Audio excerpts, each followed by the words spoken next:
Hey, bruh, how do you feel about this fool getting paid all this money and he don't pay you? Yet every weekend you see this fool fucking buying, you know, whatever, the princess, the princess pancakes at Minnie Mouse's Cafe, bruh. How do you feel about that?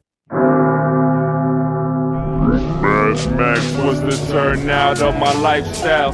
Smoking green, blowing white clouds to build the blue skies. Conversating with the gods by my wildflower to let them know that it's the God's hour. This love's the never-ending saga. Gods by my wildflower to let them know that it's the God's hour. This love's the never-ending saga. Gods by my wildflower to let them know that it's the God's hour. This love's the never-ending saga. Gods by my wildflower to let them know that it's the God's hour. This love's the never-ending saga. Walk through the stands of times like Gara. On the other side of that gad is karma. You wear Prada, the devil like inside your box now. What an angel fly over my headstone. We are back with another episode of the God's Hour podcast in the fucking car. Back in the place to be, La Merca Superior Palace 81 Studios. We are live in effect, live and direct. It's your boy, Mr. Nine Times. Yeah, man, today's mathematics. It is Friday, March 6th, which means it is equality, right? So we have to be fair amongst each other, right? Whether it be with information or whatever, like whatever it is to bring about equality, right? If I see some shit going down, like if somebody getting their ass whipped and it's like this shit been over like a long time ago. Fools getting stomped out. You got to break it up. All right, that's it. Let's bring about equality, guy. You fuck him. You whipped his ass to the end of November a long time ago, bro. Like, stop that shit. You know what I mean? And if Holmes got to get his ass whipped too, we gonna equalize that. So it is all about being fair and bringing about equality in our day-to-day lives. Peace. Fuck today's drip check. It wasn't about a drip check today. It might be one of them episodes, man. I'm kind of activated, elaborated, and it's not fabricated. None of the shit I'm about to speak about today, right? So, fuck it. I might as well I got on. What do I have? Vomero 18s, the one I got in Indiana. I have Fila Sweats and just a blank tee. I'm not up here to promote anything or anything like that. But Imperial Apparel, man, is the brand. So get at your boy, holla at me. I don't have a website or anything else for that shit. But, you can always holla at me and we'll get you an order. I'm still, man, I feel like I say this every episode. I'm trying to get this shit lifted off of the fucking ground. But, it's just right now, especially right now. Like before I had a golden opportunity to get this shit off of the ground and shit. But now it's like, fuck, you know what I mean? It's kind of like what I had planned kind of got derailed, right? It's been a minute, right? So my car is now fucking totaled and I'm gonna get a new car. I'm gonna get a new whip soon. I'm really happy about that. This is my first time buying a car and my credit's already good. So my credit's good. It's the first time buying a car, no cosign, just me. Pops helped me through it. So just to give you a backstory and shit, yesterday I would have done overtime, but I didn't. Instead, I picked up my pop from Inglewood. Then we went to Inglewood to go check out a used car. And this shit was a steal.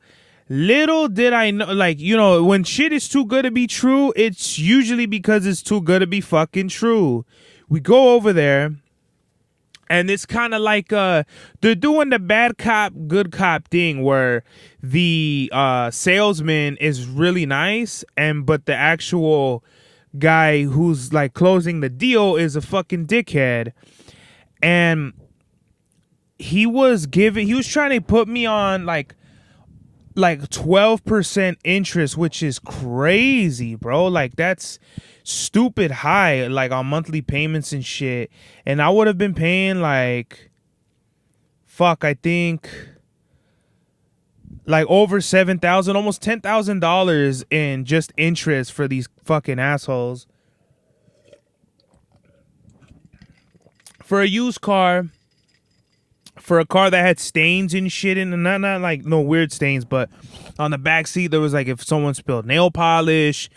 It was just dirty. It was one of those like kind of like cloth tan seats where it was everything that could have stained them was stained on them. You know, fucking. It just looked like it just looked. I mean, the car is 11 years old, so this shit is definitely fucking has its runarounds with fucking the weather and all that shit, you know, just anything that like that could ruin a fucking seat, it got it, right? It doesn't look bad, it just looks hella dirty, like it's just a hella dirty car.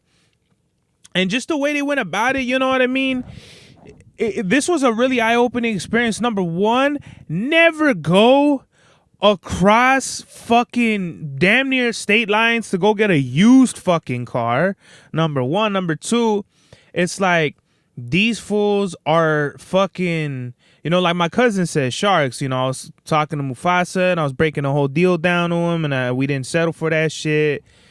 And so he was like, yeah, you know, fucking, that's just what it is. These fools are trying to get their money. And I get that, you know what I mean? But what's like going back to equality, right? We got to do what's fair. And I'm glad we have my dad right there, because I would have just signed the fucking contract like just because I needed a car. And that was like the number one thing my pops was telling me, like, don't just buy a car because you feel like you need to have a car. That's what they're banking on. They want you just to get the car to make the sale. But we're not thirsty for a car.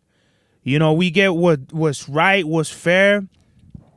And so honestly, man, like yesterday and today was so like just the opposite, right? Because today I was so fucking mad at my dad, because with my pops, it's like with him, he kind of doesn't.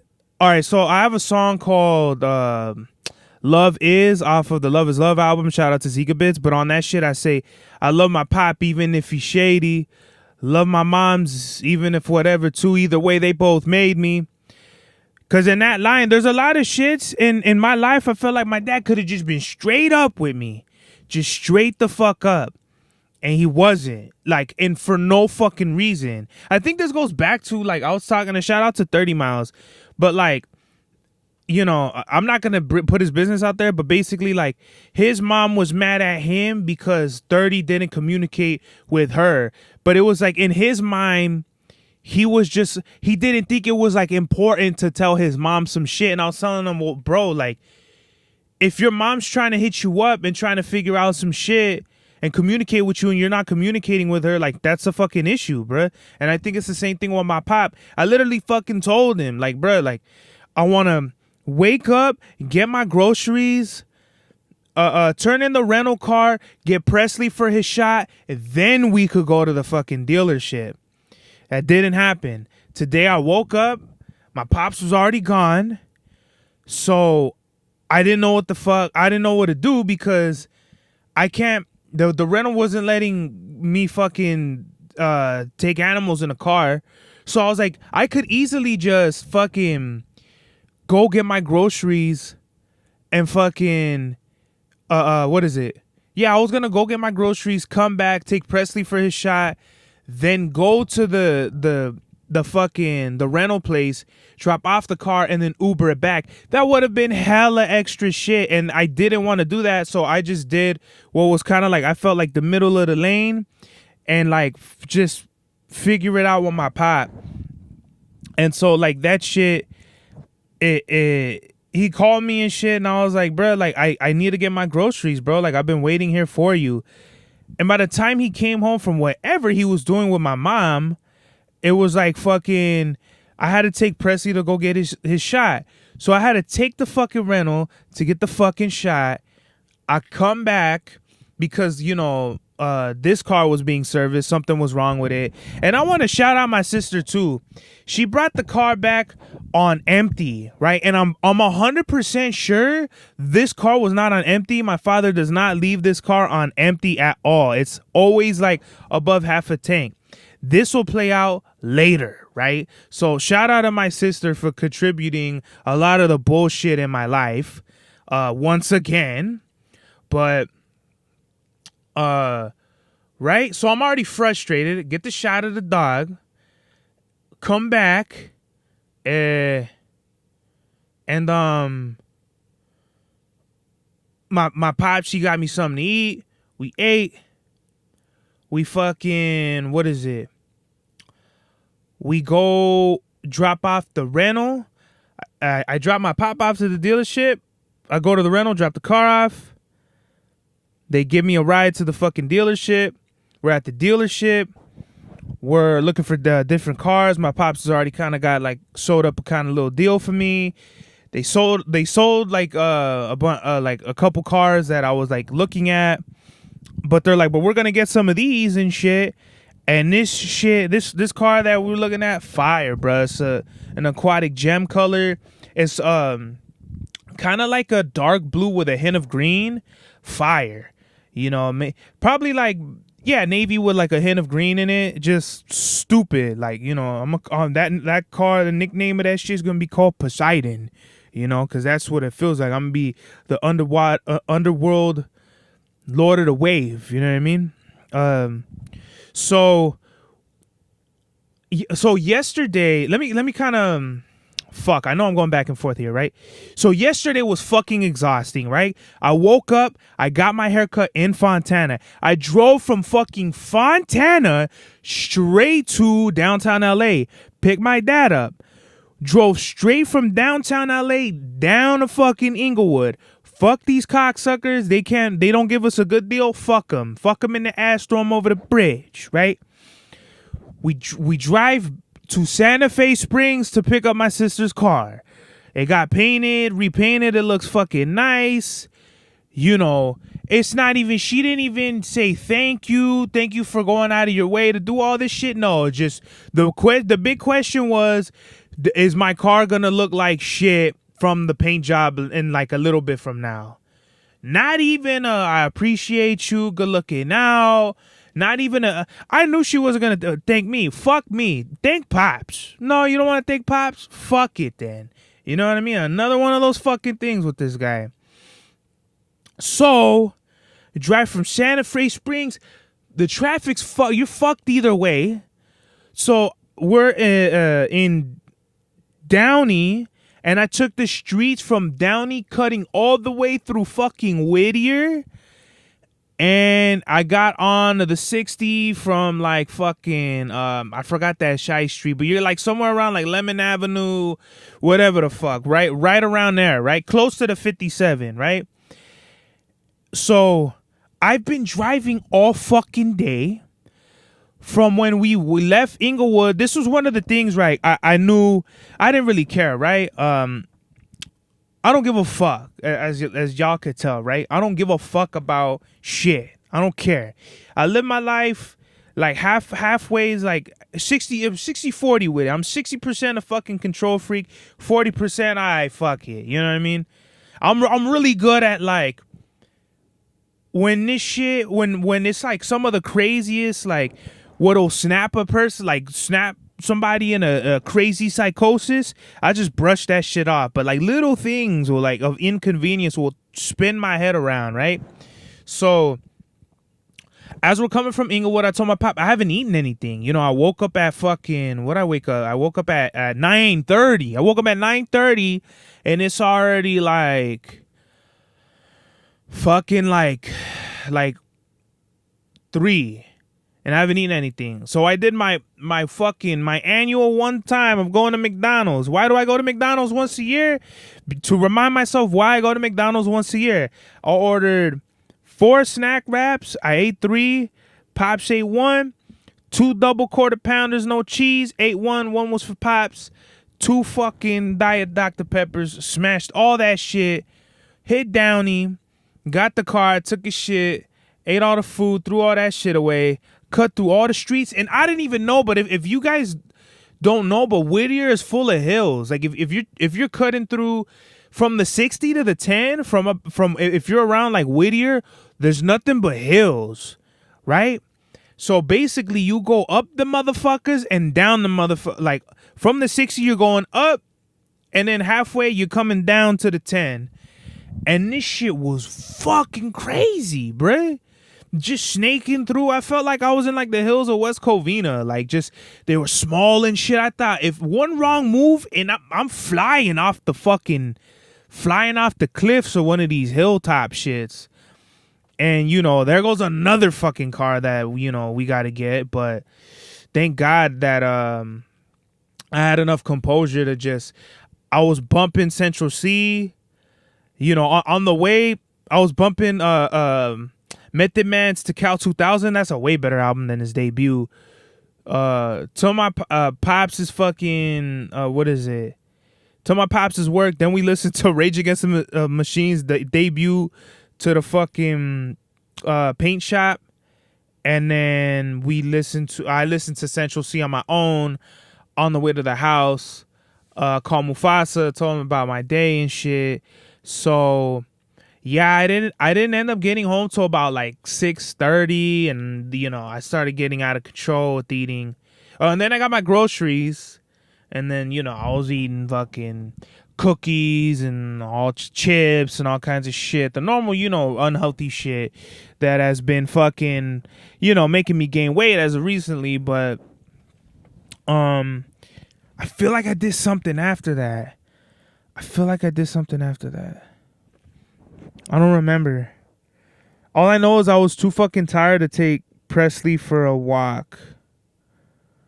I don't remember if I took Presley for a walk. I don't even remember what I did after I came home. But I do know, what I do know was like, I was like, all right, even if we don't get a car, at least I could spend time with my pops. And that's what happened. So thank God I did that. I was able to do that. But I fucking can't remember what I did after. That's fucking crazy, man. I don't know. Fucking exhausted, bro. So today I wake up like at 10. Why'd I wake up at 10? I don't know.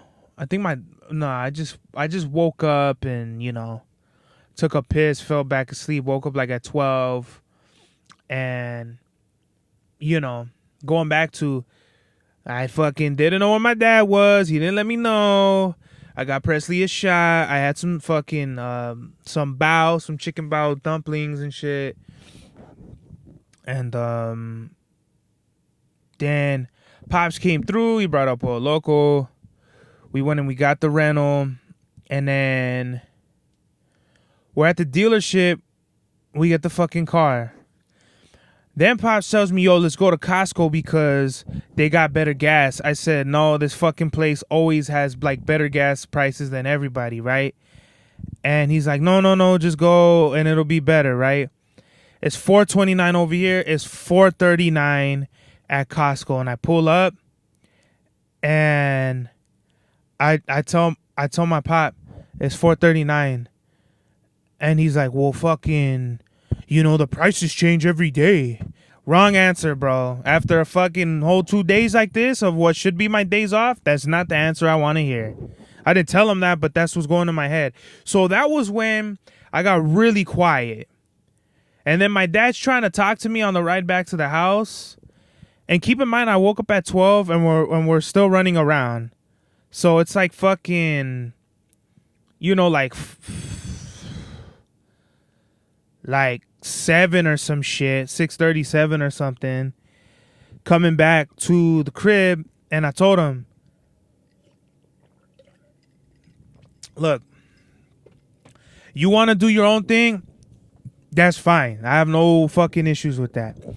But you got to let me know, like, because I literally told you I had a whole fucking plan and I wanted to do it. And guess what? That involved getting my groceries. I don't have my groceries now. And he's like, yeah, Costco's closed. And I'm like, I know. You don't have to tell me that. I know Costco's closed. It's 7. There's no Costco out there that's going to be open until midnight, bro. And he's like, well, I told you in the day. And here's the thing, right? I don't give a fuck about shit, but people having respect, just real basic respect and accountability, right? Had he just said from the jump, my bad, I wanted to do my own thing, I'm sorry for not fucking letting you know ahead of time, would have saved me a lot of a fucking emotional baggage. In that moment when he told me that shit, fucking, you know, like just trying to like weasel his way out of fucking accountability, I shut the fuck down. He was trying to talk to me. I wasn't hearing none of that shit. And I just drove here and I got Presley so fast and I went for my wide because I'm like, I'm literally about to stab somebody, bruh, you know what I mean? Because it's like the principle of the whole thing, bro. Like if I did that with my pop, it'd be like, especially my mom was fucking, dude, my mom's whole shit. Like that was another thing. My mom like was getting crazy, like for no fucking reason. You know what I mean? Like, and I get it too. You know, my grandma passed away on Monday. I don't know if you guys ever saw those episodes of the God's Hour with my grandma. We did like maybe 3 episodes of them. Yeah. And they were all when she was kind of in the beginning stages of her dementia, but you know, she passed away on Monday. She either died Monday or Sunday. I can't remember. I feel like she passed away Monday. Yeah. Yeah, because, oh no. I don't know. It doesn't fucking matter, right? So, I'm going to cut these guys some slack because, you know, obviously my grandmother passed away. We got to figure out what the fuck's going to happen with, you know, her body, and my mom's been running around, so I give my mom a little bit more leeway than I usually do now, but I was just tapped out today. I was just like, you know what? Yesterday was a shit show. Today was another shit show. I don't want to be running around on my fucking days off. It feels like I'm always working or fucking doing something, and it pisses me off, bro. Like, nothing pisses me off more than, like, inconvenient shit when it's just like shit can be so fucking simple, bro. But that's why I feel like I'm like a loner in a sense, or I don't like working with people, because it's like I've learned, I had to learn to not trust people, and that came from my parents. You know, my parents basically were, I wasn't able to trust them, and like, you know, I'm not trying to turn this into like a woe is me type of shit, but like obviously I come up here and I talk about like my life and stuff, not because I want to like bore people with my stories or you know, try to make it like people say the struggle Olympics. That's such a cocksucking ass like arrogant phrase, you know what I mean? Because we all go through struggles, you know what I mean? For one person to make it seem like their struggle is bigger than the next is some bullshit. But I'm not even trying to do that. I'm just trying to tell you like where the fuck I'm coming from. You know what I mean? And if you don't understand, or it doesn't matter to me. Like, I don't give a fuck, right? So, yeah, right. So whatever. The good thing is yesterday I was able to spend time with my dad. Today I was able to spend time with my dad. He basically like walked me through how to buy a car in person. They put like 3 credit checks on my score. My score went down. And, you know, that's another thing that was pissing me off. And this just taught me that you got to go through the professionals and not the amateurs. And because what it is the dealers will sew it up real nice. They'll make it hella easy. It's when you go through these fucking third-party dealers where they're all assholes, like Simeon from fucking GTA 5. They're not gonna give you a good deal, bro. They're not. They're gonna fucking snake you on shit. They're in the business of making money and not making good deals. There's a way to do it, bro. There's a fine line between good business and bad business. And all you gotta do is meet people halfway in business. That's it. when you try to fuck people over, when you try to be a greedy cocksucker, when you try to just steal from people, bruh, that gets you fucking nowhere. Ask some of these asshole promoters. Ask some of these cocksucking motherfuckers like Harvey Weinstein or all these dudes in power. I don't want to start naming names, right? But just look at every asshole celebrity out there. Diddy, Irv Gotti, rest in peace. You know what I mean? I don't mean to attack them, but it's just like, look at the people who have done great things for the community. Nipsey Hussle, fucking RZA. Do they have a reputation of being scumbags and, you know, charlatans? No. They're fucking known for actually doing things for the community and trying to fucking do good business. But you're never gonna get in anywhere far in the world being an asshole. Taking shortcuts, fucking people over, gets you nowhere. It don't, bro. Because there's gonna be a day when you fuck with the wrong person, right? Let's just say you have, like, you know, one of the illest underground Chicanos out there bodying everybody at shows. But not battle rapping. I'm not talking about that shit. I'm not talking about who can make popular songs. Fuck that shit. I'm talking about who's innovating, representing, and actually curating and bubbling inside of a fucking, like, dinosaur ass genre. Cause this, keep it real, this traditional real rap shit that we're doing, like a me and Looney and NC and all that shit, this shit is dead as fuck. So I'm not even trying to, like, when they say they should bring real hip hop back, like, that was big in, like, fucking, like, Joey Badass's day, you know, real. Oh man, I would see this shit in the YouTube comments. Hip hop is coming back. We're coming back to real hip hop. Fuck you, bro, because this shit's always been here, but it's always been niche. And a lot of people think, like, oh, like, underground rap music was popular, like, in the 90s, and it's like, yes and no, you know, like, real traditional, like, grassroots type shit, it's always been a niche market. Whether it's been a big niche or a small niche, it's a fucking niche compared to the masses. So you look at something like A Good Life that was around in the 90s, where you had, like, people that were battling open mic, poetry, you know, like, just different forms of artistic expression as an artist. That was like the Good Life Cafe. It was like a health food store on the West Coast, somewhere like in LA. But a lot of fools came from that. Kendrick Lamar came through and did that. Like a gang of fools, right? Rifleman, he's spoken on it. Disaster, Active, like, battle rappers and big rappers came through. Fat Joe was there and got booed, I think, from an account from Disaster. So, you know, when you have a real solid chance at changing and shifting the culture, it's a lot of power in the hands of, like, people that need to be really careful, right? Because a lot of people move very divisively.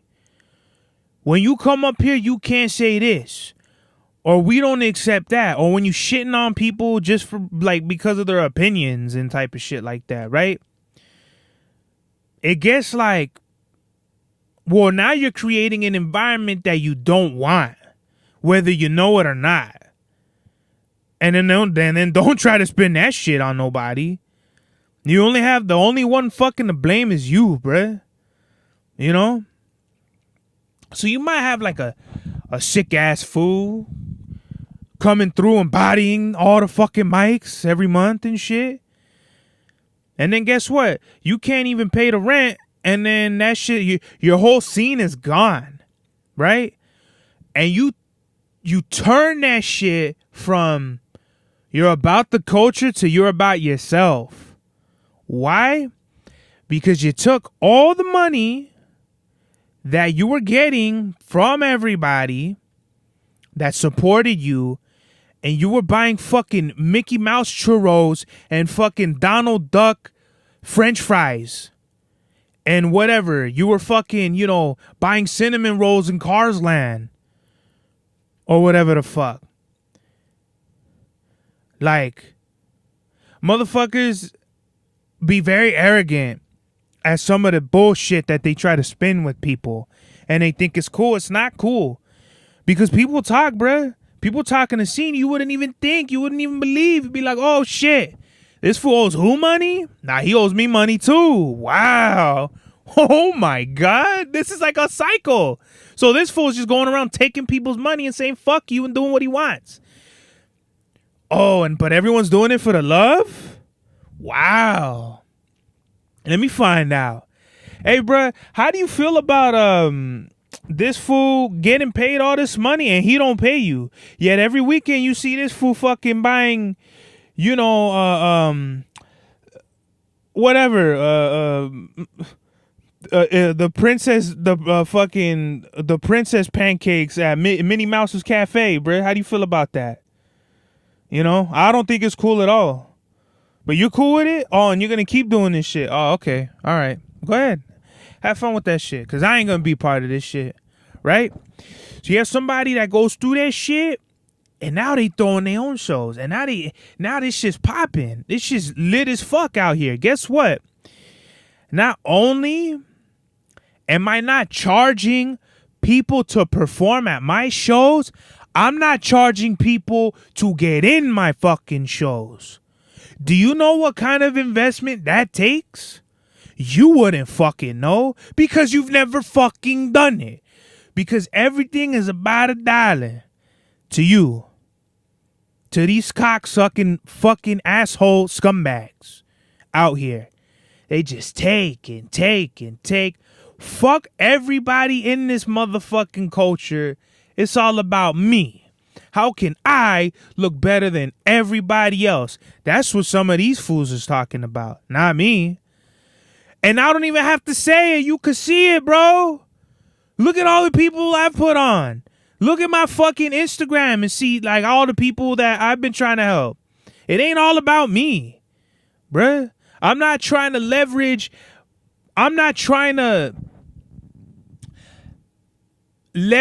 the culture for my success. I'm trying to leverage my success for the culture. And I hate that fucking word, that phrase, for the culture. Who the fuck all that shit, bruh. Fuck the culture, as a matter of fact, too. Not like that. No, I'm not trying to say fuck the culture. I'm just saying like fuck that phrase, you know? Because it's one of those things where you're just like, okay, like, I'm gonna have to put a lot of money in this. I'm gonna have to put a lot of time, and I'm gonna have to put up with a lot of bullshit. But I'll be damned if I don't at least fucking try and see what's up with this shit. I'd rather throw shows for a little bit, a couple times, and have people say, "Yo, those were the fucking sickest shows I ever performed in." I've gotten that from people. Yo, your shows, that was like, they were the best shows that I've ever been to. Like, you know what I mean? And it's not because I throw the best shows, everyone can suck my dick. It's because I'm curating an experience for people, and that's what the fuck they don't understand. Name one show you don't get charged at the door to perform, or as an audience, you could fucking get a beer and have free aguachile or ceviche provided by Estilo Suavecito. It ain't out there, bro. You ain't gonna find no fucking place or fucking show out there right now that's gonna do that. But I'm the bad guy. I'm the asshole. I'm the problem. I'm the shit starter. Okay. Oh my God. Some of these fools are just so funny. This went somewhere I wasn't even planning, you know, but it's just funny to me, bro. Like, and I don't care. Like, I'm going to keep doing this shit even though I already know I'm going to be tight on money and shit. I don't give a fuck. Like, I don't give a fuck, bro. If I have to stop buying sneakers to fucking do this shit, I will. Like, it's not even a big deal. I don't need more sneakers anyway. I got them shits, you know what I mean? I only bought one pair of sneakers, one pair of shoes in February. I still gotta like do the review. Maybe tomorrow. I don't know if I'm gonna get my groceries or not, but maybe tomorrow. I don't know. But, you know, I want to say rest in peace to Dolores Medrano. That's my grandmother. She passed away peacefully at my tia's house. And that day, it was like my mom, she's like, hey, grandma, she's really sick. They don't know how long she'll have left to live. And it kind of shook me up, right? So I got all dressed, had a button up. I had on, what the fuck did I wear? I wore my, I think I wore 541s and then my Jordan 6s. Comfortable, awesome. I love them, right? So I put on my fucking shit. And I wrote a song. I wrote like a whole song and shit. And I was like something like, I don't know how long my grandma has left to live. Go to work, you know. And my parents were with my grandmother the whole time. But like, they said that she passed away around like 9, almost 10 o'clock. But they stamped her at like 11:11. And it was, okay, yeah, it was March 1st, 11:11. And that is crazy because that's 11 years of me rapping. On March 1st, 2015, I either recorded or released my first song. I feel like I recorded my first song. That's what it was. I don't know if I had released it. I don't know. If I did, it was on SoundCloud, but you can't find that shit no more. Like all the first year, even like my second year of rapping, maybe you could find the second year, like all that, some of that shit's out there, but for sure my first year of rapping, you can't find that shit at all. It's not nowhere. It's not by design. I had a lot of them on what was it? Is it DatPiff? Yeah, I had a couple of them shits, my mixtapes on DatPiff at the time. And they're not there anymore. So whatever, rest in peace of DatPiff too. So what's my point of all this shit, right? So it's crazy, you know, 11 years rapping, 11:11 on the 1st, my grandmother passes away. I didn't find out till like 1 a.m, you know, my tia, she posted something about it. And here's another thing, bro, about social media. I get that my tia probably didn't know, but it's like, give me like a fucking heads up, bro. Like, she just went right to social media and couldn't wait to put like rest in peace to grandma and all this shit. Or rest in peace to my mom. And I get it. Like, if that's how she wants to kind of like deal with her shit, like, all right, like, go ahead, you know. But me personally, man, I just took a photo of me holding my like, you just see my grandmother and like my hand, and you know what I mean. That honestly, like, thinking back to when that lady told me, like, when I crashed the car and she's like, someone was watching over you, my grandmother was watching over me, you fucking dumb bitch. And that's what gets me mad, is because people like just, I feel like sometimes they talk out of turn. Like, are you talking out of turn? Some of that shit, you know what I mean? Like, you don't, you're not really like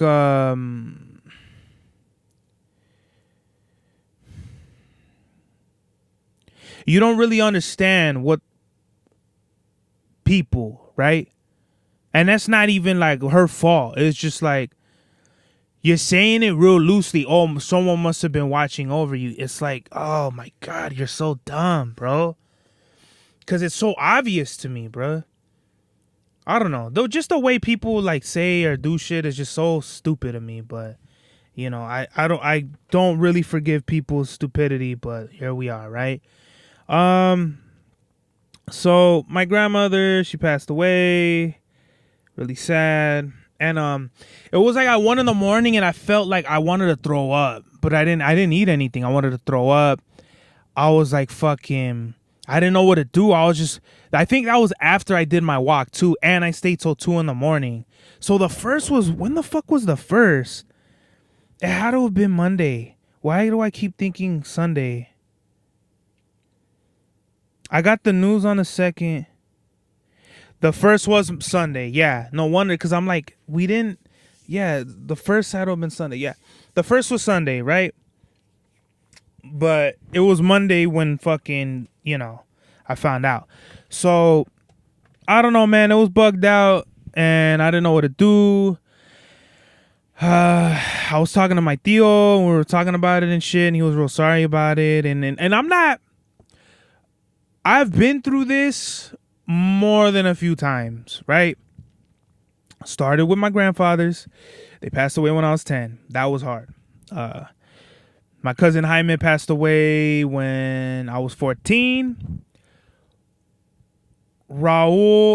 Josh, it's going to be his 11-year anniversary of his passing.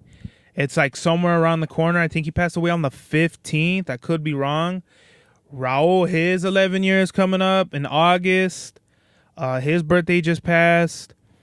That was when I was 17. Josh, he passed away. He passed away on the day Raul passed away, like 3 years later or some shit like that. That was hard as fuck. That was another one of those things where I was like, wow. So I dealt with death enough times to kind of like, it affects people like and grief is never like, I'm not trying to make it seem like I'm more like war ready and all that shit, but it is kind of like, I've kind of, it's something, when they say like, I'm not surprised about people being disloyal. I'm more surprised when people are loyal, and it's the same thing. Like, I'm not surprised by grief because I grew up with grief. Grief was one of my best friends growing up. Depression was like my homeboy growing up. You know what I mean? Like, I was always a moody and fucking sad child, even though like people knew me as being really funny, outgoing, a social butterfly, all that shit. But people know what's up with me. Like, like deep down, like I've been through shit. People have already told me that. So it's not some shit that I'm like fucking tooting my own horn about. This is what people have said about me. So it's kind of like, I'm just, I'm not as sad this time because my grandma lived a whole life. Her fucking life was really crazy, right? And I don't know if I'm going to speak about her life because, I want to be the memories of my grandma. I want them just for me. Like, I feel like sometimes I kind of put on the borderline of putting all my business out there. But I don't. Like, I don't tell you, like, everything. It's just kind of like, y'all don't know everything. I don't want y'all to know everything. And everything about my grandmother I want for me. I don't. Maybe, like, if I do, like, an interview and they ask me, I'll be as upfront as I could about some shit. But I love my grandma very much. She was like my number one fucking like, I felt like I was her number one. I felt like I was her favorite grandchild out of all of them. All of them. My grandmother loved me very much. She came over here and helped take care of me when I was little. And yeah, so that holds a lot of weight in my heart. I just feel like she's in a better place, and I'm not. It's not like a sad thing to me, bro, because I've lost friends and family very fast, very just like boom. They're here one day, they're gone the next. Sorry, you didn't get to say goodbye. Like with Raul or like with Ian, but especially Raul. The last thing I told him was we should kick it, we should hang out. 2 weeks later, he fucking dies. So sometimes you don't get to say goodbye. Sometimes, Nos vemos is like the fucking, and that's literally what I told my grandmother at 3:00 p.m. I told my grandmother, te amo, nos vemos. At 10 o'clock, she passes away at 11:11 a stamper. At 1 a.m, that's what I get the news. So it's like, in that sense, I'm at peace. In that sense, I'm good. I'm cool with it, Death is never easy and death is never cool, but I could be at peace knowing that she's in a better place, right? And the message of the day is basically kind of like everyone has their own grieving process, right?